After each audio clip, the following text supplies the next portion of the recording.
In Parshat Shlach, HaKadosh Baruch Hu lets us in on something which is very, I would say, fascinating. There's a tzivoy of Shlach l'cha anoshim. Send men, send meraglim, send spies out to see the land that we're about to go into. But yet Rashi lets us in on HaKadosh Baruch Hu's true kavanah. He says, Shlach l'cha l'daitcha. Ani eini mitzav l'cha. I never commanded you. I don't need this. Im tirtza shlach. If you would like these spies to see out the land, go ahead, send them. So we have a tzivu, we have a command, seemingly shlach l'cha anoshim. HaKadosh Baruch Hu says this has nothing to do with me. If you would like to, you're more than welcome. But this is not on mine necessarily what I would approve of. And the question is, why not?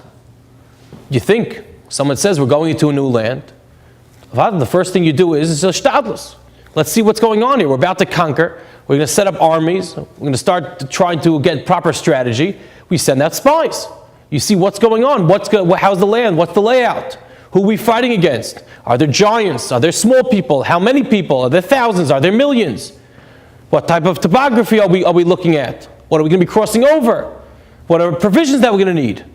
That's proper ishtadlus when you're going into war. So why wouldn't HaKadosh Baruch Hu approve of sending out spies to see the land? Yes, of course HaKadosh Baruch Hu knows what's best for us. But Hashem doesn't say this is what you need on Rosh Hashanah, and this, therefore, just sit back and relax and do the rest on your own. It's a shtadlus. We have to do ours by paying our tax, doing our dues to fulfill the klal of Adam Rishon. We have to pay our go to work, do what we have to do, make the necessary means and efforts to get to a parnasa. And HaKadosh Baruch Hu ultimately gives what we're supposed to be getting on Rosh Hashanah. So why would it come to over here, Shlach l'cha anoshim, why would that be only the Meraglim's fault, or Klal Yisrael, Moshe Rabbeinu? Why would HaKadosh Baruch Hu say, you're right. I'm telling you it's best, but you have to do your shtadlus, b'derech hateva, to show that this is what's doing. I'm sure they did this in every other army when David HaMelech went out. And any other time Klal Yisrael conquered, of course we sent out scouts to see what's going on. There's a humorous story that took place in Europe. It was a wealthy Rosh Hashiva. And there was a time when he had invested almost all of his money into lumber. And the ship carrying this entire shipment of lumber had sunk. And there went this Rosh Hashiva's whole fortune.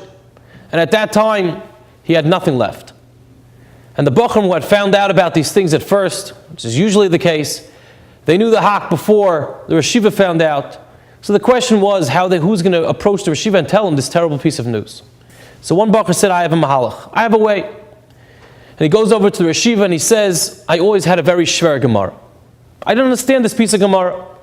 He says, that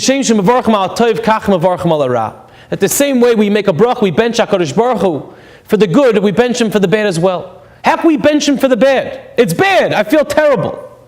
So he starts explaining to him. He says, the Rosh Hashiva tells him, he says, you have to understand what's perceived as bad now is really good. It's going to be good. Ultimately, HaKadosh Baruch Hu has the bigger plan. He says, fine, so it's going to be good. But right now I'm feeling bad. I can't give that bracha. There's no way in the world I could possibly bench Hashem accordingly.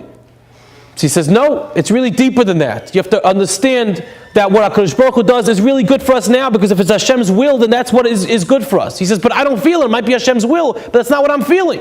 So it doesn't feel good for me. He says, I'll tell you the honest truth. It's much, much deeper. And the depth of it is that HaKadosh Baruch Hu is bad, is kulei tov.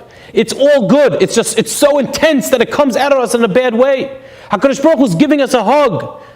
And when he hugs us, it hurts sometimes, but it's the intensity. It's like someone shining such a bright light at us, we can't handle it. We have to shield ourselves because it's so bright.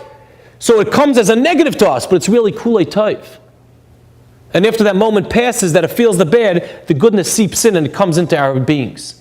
That's what we perceive as bad acts from HaKadosh Baruch Hu are really tov now. So the Talmud asks him, he says, Reshivim Kain, if that's the case, then every time something bad happens to me, I should be dancing. I should be thrilled. He says, true, 100%. So I mean, even if he says to Rosh Hashiva, even if I would have an entire ship laden with all my lumber that I invested in, all my schayr, all my business, my fortune is on that ship, and I hear news that the ship sinks, I should start dancing? He says, of course, I should start dancing. So he says, Rosh Hashiva, if that's the case, I think the Rosh Hashiva should start dancing now. And the Rosh Hashiva chapped what this Bacher was getting at, that his entire fortune was lost and he had no money left. He fell into a faint on the floor. A few minutes later, when they revived him, the Yeshiva got up and he said, I'm afraid I had that Gemara difficult to understand as well.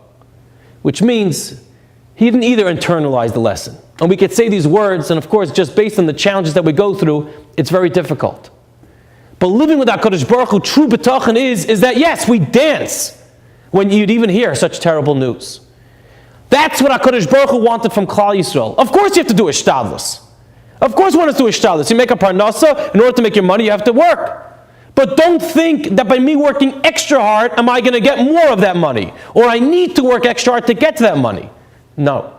You need to do what you have to do, and then after that, you say, I've done mine, now let HaKadosh Baruch Hu step in. Because if it's me, I have to do a first job, a second job, a third job, to work overtime, do this and do that, to fly here, do this, extra, beyond the norm and the scope of my business that I'm in, you have to realize that that's already saying that it's all up to you, and it's not up to any HaKadosh Baruch Hu. When sometimes we tell ourselves, I've covered all bases, that's not living with HaKadosh Baruch Hu. That's basically saying it's all up to you and it's all you doing it. That's this constant balance. And HaKadosh Baruch Hu was saying, Klal Yisrael, you overstepped the boundaries. This much you don't need. You lived with the man, you lived with them for the 40 years, I took care of it, you were mine, there was nothing you needed. Going there itself, I'm telling you, Ki Tov, I'll be with you also. This extra level of ishtadlus, this is already too much. L'daitcha, ani mitzavah, I am not commanding this, I don't need this. Im tirtza shlach, if you want, you could send. That's the idea of a little bit too much that HaKadosh Baruch Hu said was already a tain on Klal Yisrael.